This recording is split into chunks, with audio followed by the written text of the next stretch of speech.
Hello to all my friends and family, and welcome to Jim's 5am Club. It's a glorious, glorious spring day.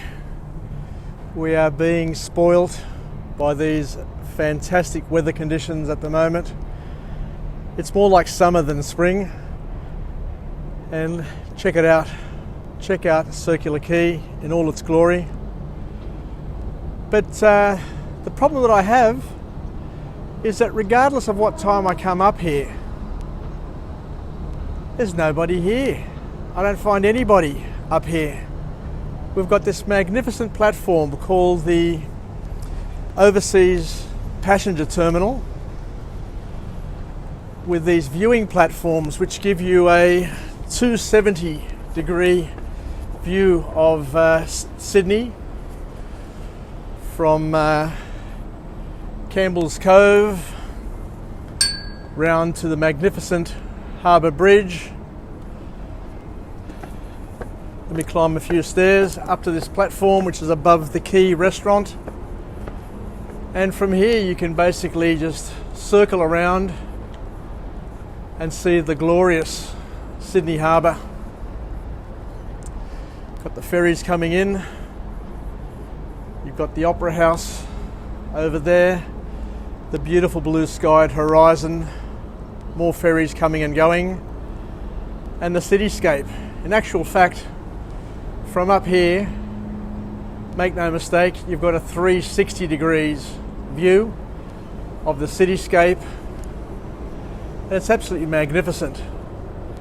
And why do people not come down here and spend as much time as possible around here, drinking a coffee, having a chat, and just having a bit of a walk around? Just surprises me.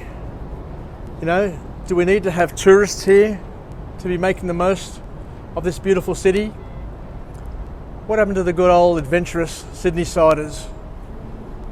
The people who are retired, the people who are sitting at home wondering what they can do. Just get on a train and just come down to Circular Quay, and it's a 200-metre walk to the International Passenger Terminal. Walk up the stairs, it's free of charge, nobody's going to bite you, nobody's going to go say boo. So take advantage of it is my only plea to everybody. You know, just because there's COVID making the news all the time, Sydney is at its absolute best at the moment. And I guess let's have a bit of a walk and talk, but today I think I want to chat to you about the concept of engagement. Engagement. Years ago, when I was working at, I think it was Optus, it may have been Optus or Telstra, I remember HR putting out a couple of surveys every 6 months to try and work out how engaged the work teams were. And the organisation would generate an engagement score, and then that score would be broken down by team. And I often wondered what this whole thing about engagement was. But as I get older, as the years go by, you start to realise that there are many disengaged individuals, disengaged from their families, disengaged from their teams, disengaged from their partners, disengaged from their friends, and it just goes on and on. And from the basic unit currency of the individual and their families, you get a disengaged community, which doesn't really go well, I don't think. Ask yourself the question, how engaged are you? How engaged are you with your work? Does it get you up early in the morning? Do you stay up late at night? Do you enjoy what you're doing? Do you give it as much effort as possible to do the best possible job you can? Are you engaged with your family? Are you engaged with your partner? Are you engaged with your friends? Or is it all just very, very superficial, just sitting on Facebook and just looking from afar. What I'm starting to understand though is that this whole Facebook thing, the Instagram thing, the social media thing can be quite powerful on the one hand, but on the other hand it can be quite disarming and quite disengaging, because people can get lazy in terms of their engagement with people. Just because you're looking at people's posts and you're watching what they're doing on Facebook doesn't mean that you're engaged, because the silence and the distance of social media is quite deafening.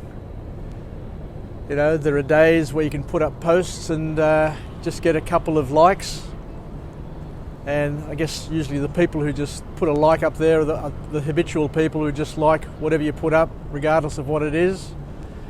And there are other people who may see it and just don't comment, and you never know if you've engaged with anybody, in fact. But yeah, it's important. Let's not lose sight of the fact that it's extremely important to live a life that is engaged. You need to be engaged, socially connected with as many people as possible, so that you're touching base or making contact points with people and having meaningful relationships, meaningful friendships, and just having some meaningful quality time with the people around you in your life. Because that's what we actually live for. That's what we're designed for, to make connection, to be connected. And if you're disconnected for a while, and this is where I fear a lot of my friends in Melbourne who are in this eternal lockdown, or what it seems, the amount of disconnection that is being experienced at the moment will no doubt have some massive social implications.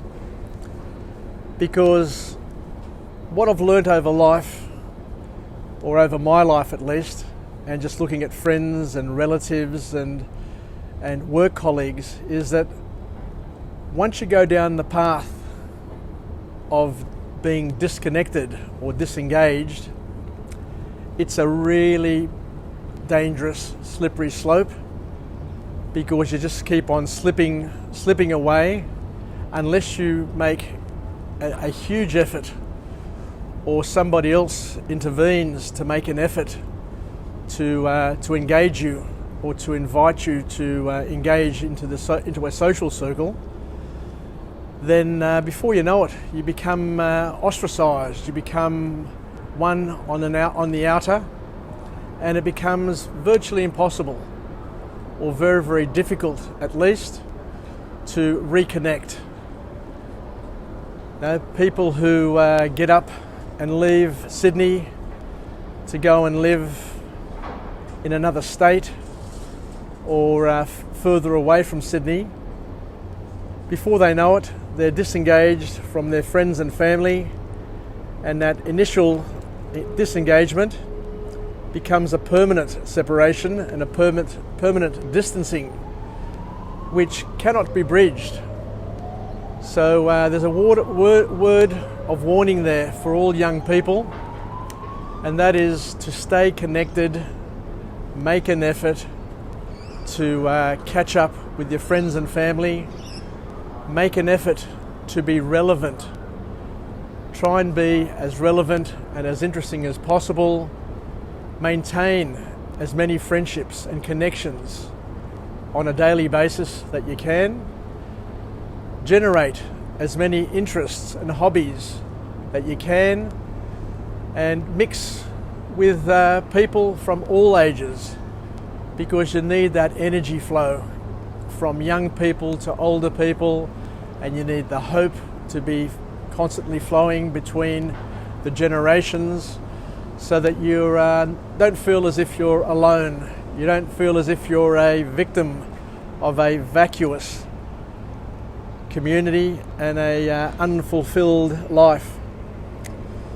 So the sort of things that I do to stay connected with as many people and as many interests as possible is that I have my dance fitness, which I attend to at least twice a week, Mondays and Thursdays. On Tuesdays, I'll go to my fellowship group,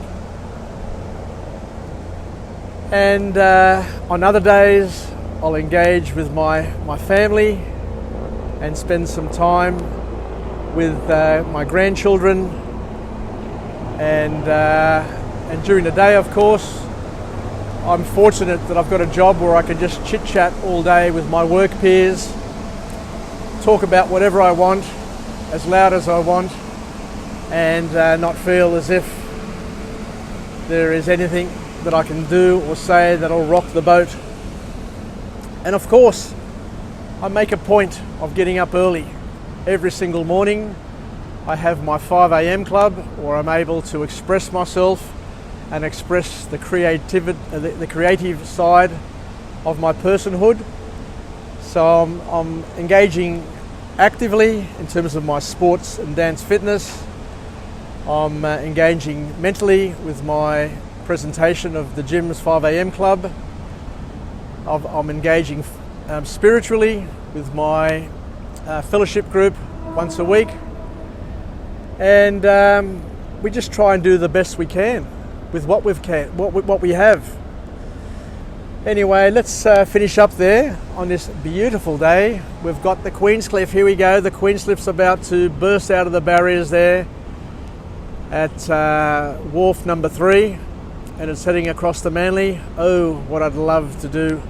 Oh, what I'd give to be able to be on there and going to Manly on a day like today. But we'll save it for another day. But I encourage everybody to come down to the city, get up, get out of the house, get off the couch, and come and discover this beautiful city. The botanical gardens at the moment are glorious. The city is draped in sunlight.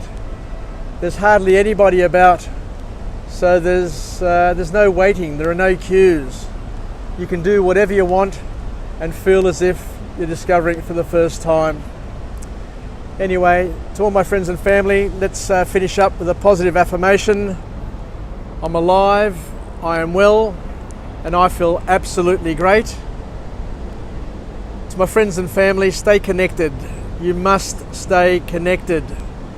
Stay relevant, stay interesting, stay healthy, and most importantly, stay engaged. Stay engaged with life. Don't let yourself go.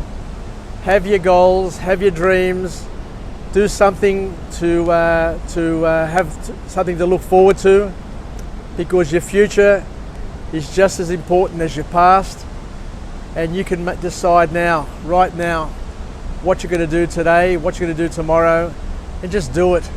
Don't wait for anybody else to come and grab you by the hand, to take you, to lead you to your future. Grab it with your own hands, with your own mind, and just propel yourself there. Don't wait around. Just keep on moving. As my friend Johnny D says, just keep moving. Just keep moving.